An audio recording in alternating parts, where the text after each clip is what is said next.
അതായത് നമ്മളെ സംബന്ധിച്ച് ഒരുപക്ഷെ ലോകത്ത് മറ്റൊരു രാജ്യത്തിനും ഉണ്ടാകാത്ത അത്ര ആഘാതമാണ് ഈ യുദ്ധം സൃഷ്ടിച്ചിരിക്കുന്നത്.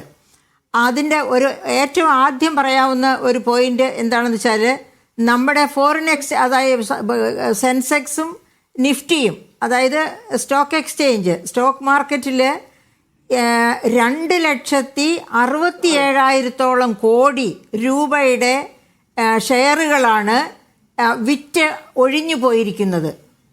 അതായത് സെൻസെക്സിൽ നിന്നും നിഫ്റ്റിയിൽ നിന്നും നാഷണൽ സ്റ്റോക്ക് എക്സ്ചേഞ്ചിൽ നിന്നും ബോംബെ സ്റ്റോക്ക് എക്സ്ചേഞ്ചിൽ നിന്നുമായി വിറ്റൊഴിഞ്ഞു പോയത് ഈ യുദ്ധം തുടങ്ങിയതിന് ശേഷം തന്നെ 43,000 കോടിയുടെ ഷെയറുകളാണ് വിറ്റൊഴിഞ്ഞു പോയിരിക്കുന്നത്. അപ്പോൾ അങ്ങനെ ഷെയർ മാർക്കറ്റ് വീണ് കിടക്കുന്നു എന്ന് വെച്ചാൽ കരടികളുടെ പിടിയിലാണ് ഷെയർ മാർക്കറ്റ്. ഇനി നമ്മൾ നോക്കുകയാണെങ്കിൽ നിർമ്മല സീതാരാമൻ ഒരു 2 ആഴ്ച മുൻപ് പറഞ്ഞിരുന്നല്ലോ 3 എഫുകളെ പറ്റി, അതായത് ഫ്യൂവൽ, ഫെർട്ടിലൈസർ, ഫോറക്സ്. ഈ 3ഉം വളരെയധികം അഫക്റ്റഡ് ആയിട്ടുള്ള മേഖലകളാണ്. എന്താണ് ഫ്യൂവലിൻ്റെ വില എന്ന് നമുക്കറിയാം. ഇന്ന് അതായത് 2014 BJP ഗവൺമെൻറ് ഭരണത്തിലേറുമ്പോൾ ഒരു ഗാർഹിക സിലിണ്ടറിൻ്റെ വില 410 രൂപ ആയിരുന്നു. പക്ഷേ അവിടെ വില കൂടി ഇപ്പോൾ അത് 949 രൂപയിലെത്തി. അത്ര വില, ഇരട്ടിയിലധികം വിലക്കയറ്റമാണ് ഗാർഹിക. ഇപ്പോൾ ഈ 2 മാസം കൊണ്ട് നമുക്കറിയാം, യുദ്ധം തുടങ്ങിയതിന് ശേഷം തന്നെ ഗാർഹിക സിലിണ്ടറിൽ 2 പ്രാവശ്യം വിലക്കയറ്റമുണ്ടായി.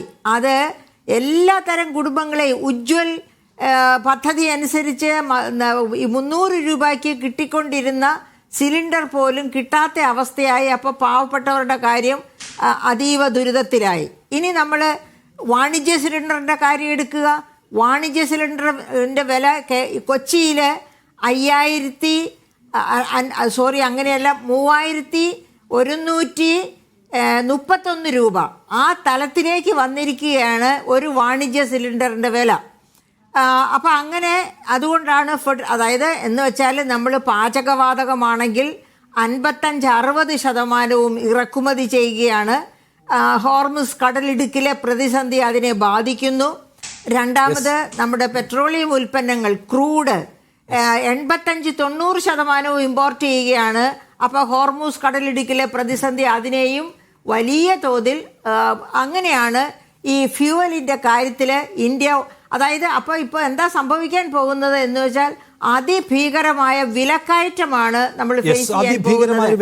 കഴിഞ്ഞ ഒക്ടോബറിൽ അവസാനിച്ച സ്വപ്നം കാണുന്നതിലേക്ക് കാര്യങ്ങൾ പോവാണ്.